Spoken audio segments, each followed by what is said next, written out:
All right, welcome back. We're now in Unit 3. Unit 1 was about learning the variables we're going to use to measure the economy, unemployment, inflation, GDP.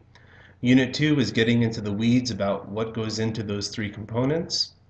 And in Unit 3, we're starting to build a model. It's called the Aggregate Demand, Aggregate Supply model, and it's a very powerful model. What you're going to see is that with two simple lines in one graph, that's our model, we're going to be able to explain how the economy works, what changes the economy, and we're going to be able to think about ways to manipulate the economy to make it better. Now, just like any other model, we're not actually building an economy on the screen, right? That's different. Like the economy is out there. It's people working, it's people doing their stuff. We're trying to build a simplistic representation of that that helps to capture what's actually going on. So I've mentioned this before, but think about time and clocks. Clocks are not time. Clocks are a model for time. Clocks are simply plastic and parts and digitized components. Nevertheless, we structure our entire lives around time based on the model we call a clock. So it's very powerful, and models can be very powerful, and this is one of those powerful models. That said, it won't capture everything. And if you take physics or learn about quantum mechanics, you'll learn about the fact that linear time, as we think of it, tends to fall apart pretty quickly as a concept. Nevertheless, we use the model and it helps us in our day-to-day lives. Well, this model is going to help us understand how the economy works. All right, so let's get started. It's called the Aggregate Demand, Aggregate Supply model. And we're going to start off with aggregate demand. Now, the word aggregate means total, and the word demand means demand. So what we're talking about here is the total demand, all of the demand in the economy. Defined, aggregate demand is the amount of real output, which is another way of saying GDP, that buyers collectively wish to purchase at each possible price level. You could think of it as all the spending everyone's going to do at every possible level of prices in the economy. And you remember that all the spending that everyone's going to do is captured into one formula. The spending that consumers do, plus businesses, plus government, plus net exports. So aggregate demand is going to look like this. And I want to spend a little bit of time focusing on what's on the axes, because what's on the axes kind of explains why this is such a powerful model. Notice that the y-axis is labeled price level. I want you to think of that as levels of inflation, right? We're not talking about an individual good here, that's microeconomics. We're talking about all goods. So the price of some goods go up, the price of some goods go down. When we're talking about price level, we're talking about a general level of prices. And we have a way to measure that. We call that a price index. We've seen a couple of those, the consumer price index, the GDP price deflator. So we use a price index on the y-axis to indicate what's going on with price level. Notice on the x-axis I have it labeled real domestic output, GDP. That's what you'll see on all the graphs. But I've also included the word employment. Now you won't always see employment on this x-axis, but I want you to recognize that GDP and employment are directly related. As GDP goes up, so does employment, because if we're making more goods and services, we need more people to make them. If you put that information together and really think about what's going on these axes, you'll notice that going up in this graph is kind of the same way of saying that inflation's happening. Rising price levels mean inflation. If employment is on the x-axis and moving to the right means more of it, then unemployment would be moving to the left in this graph. And so you can get a sense of where we want to be in this graph. We don't want to be moving up, straight up, because that means inflation, and that's bad. And we don't want to be moving to the left, because that means unemployment, which is bad. And it also means low levels of GDP, which sound a lot like a recession. So moving to the right in this graph is a good thing, and not moving up or down too much is a good thing. We want nice, steady prices. Now you'll notice that the aggregate demand curve is downward sloping, just like an individual demand curve was, for different reasons though. Notice in that graph that as price level rises, the quantity of real output demanded falls. When prices go up, we buy less stuff, which is another way of saying the same thing. Now in microeconomics, there was three specific reasons for that, and we're going to see different reasons for that here. But again, generally, I want you to understand what an inverse relationship really means.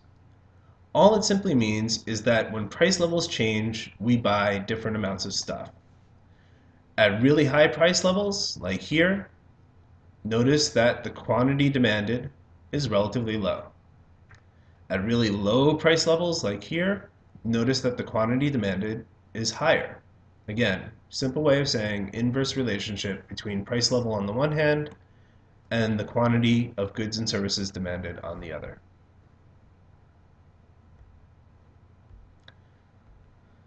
All right, now in microeconomics, there were three reasons why the demand curve was downward sloping. We might have been talking about the individual demand curve for something like coffee. The three reasons were called the income effect, the substitution effect, and diminishing marginal utility. If you think about it though, these three reasons don't really apply to the entire economy. Take something like the substitution effect. That said that as the price of coffee went up, the quantity demanded of coffee went down because we'd start looking for substitutes, maybe hot chocolate or tea. Well, when you deal with all goods and services, which is what aggregate demand is about, there really is no substitution effect. You can't substitute everything for everything, right? Same thing with something like diminishing marginal utility. That concept said that we'd pay less for the 30th candy bar than we would for the first candy bar because the 30th candy bar wasn't as delicious. Inverse relationship between price and quantity.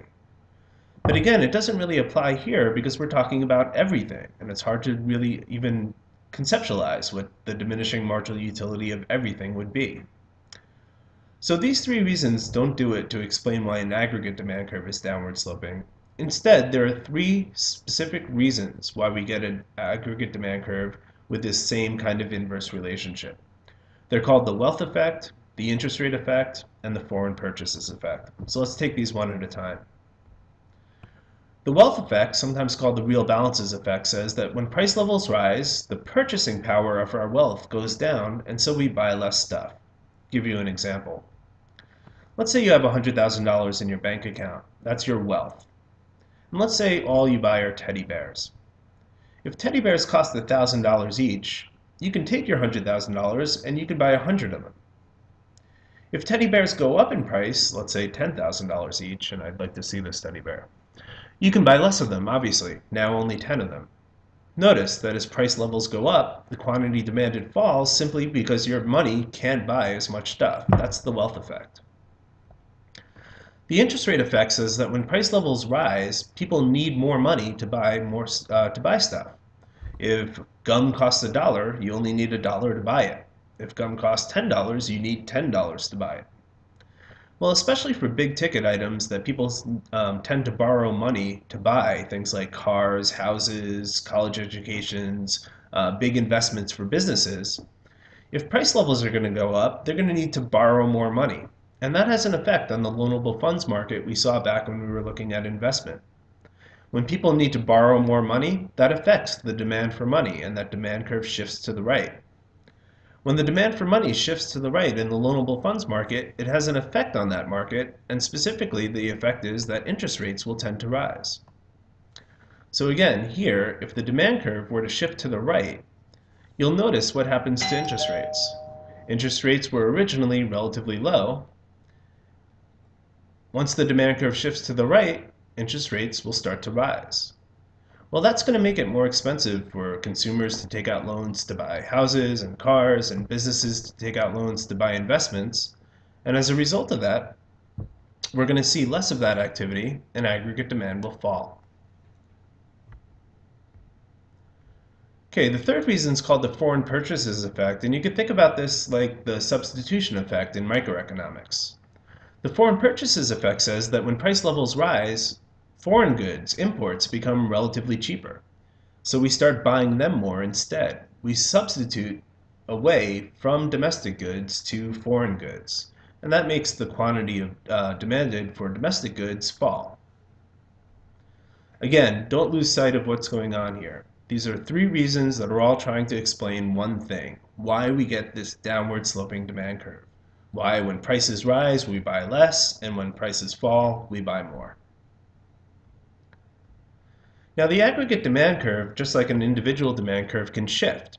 Since aggregate demand is the sum of four components of spending, C, I, G, and X sub n, If any of those kinds of spending change, aggregate demand is going to change. And if anyone spends more money, aggregate demand is going to increase. When aggregate demand increases, it's a shift to the right, just like in microeconomics. Likewise, if any kind of spending goes down, aggregate demand will decrease. And just like in microeconomics, less aggregate demand was a move to the left. So let's revisit what it is that causes consumers, businesses, government, net exports to change, to go up or down, because we now know that that's going to make aggregate demand go up or down as well. Now the good news is that it's going to be the same exact things that made them change in the last unit. In fact, a lot of what the last unit was about was understanding what changes these four components. So a lot of what you're going to see over the next couple of slides should look really familiar to you, especially since I basically just cut and paste these slides out of the last unit. So I'm going to go through this stuff really quickly, but if any of it seems unfamiliar to you, you need to go back and revisit what was going on in that last unit. All right, let's start with the things that might affect consumer spending. You can see the factors here, and I'll briefly go through them again. First one was wealth. If wealth goes up, we're going to see aggregate demand go up. Wealthier people spend more money. If indebtedness goes up, and that looked terrible, but up, I mean up. If indebtedness goes up, aggregate demand tends to fall because people who are in debt don't spend a lot of money. They try to save money to pay off their debts. If expectations rise, if consumers feel like they're going to have jobs in the future, if the economy is going to be good, or if consumers think that there might be shortages in the future or that prices might rise in the future, aggregate demand is going to increase now. People are going to buy stuff while they can. If taxes rise, consumers have less money to spend, and that's going to make aggregate demand tend to fall. All right, now for the factors that affect investment, and again, these are the same exact factors that affected investment back in the last unit. If operating costs go up, up,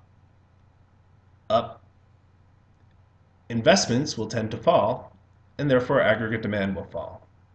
If business taxes go up, businesses make fewer investments, aggregate demand falls. If the internet gets invented or other amazing products come out that every business needs to have, they start buying them, aggregate demand goes up. If businesses have a lot of capital goods on hand, if they have a lot of machines that they're not using already, we're going to see aggregate demand fall. They're going to stop buying those machines. If government regulations increase to make it more expensive for business to operate, aggregate demand will fall. Businesses won't make quite as many investments. And just like consumers, if businesses expect the economy to be good, they'll start making more investments and aggregate demand will rise.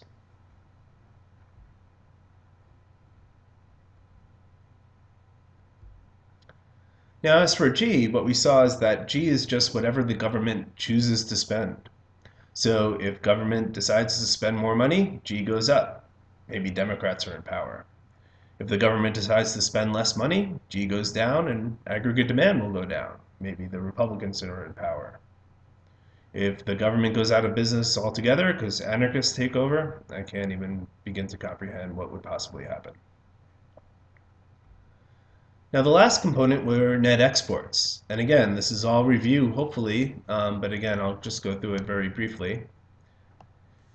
If foreigners become wealthy, if everyone in the rest of the world wins the lottery, they start buying more stuff, including more of our stuff, exports go up, aggregate demand is going to go up. If we start to see trade barriers or other impediments to trade, foreigners can't buy our stuff anymore, aggregate demand is going to fall. And then finally, exchange rates, you'll remember, can affect the amount of net exports. When our dollar appreciates, our goods become more expensive relatively, and foreigners buy less of them, so aggregate demand will fall. If our dollar depreciates, so the dollar goes down in value against other currency, aggregate demand will tend to rise. Our stuff becomes relatively less expensive, and foreigners buy more of it. All right, relatively quick one, I think. I'm not sure. This is going to be a relatively quick unit. I am focusing a lot of time on this one relatively small unit because what we're going to see is that this model, aggregate demand, aggregate supply, is basically going to form the backbone of the entire rest of the semester.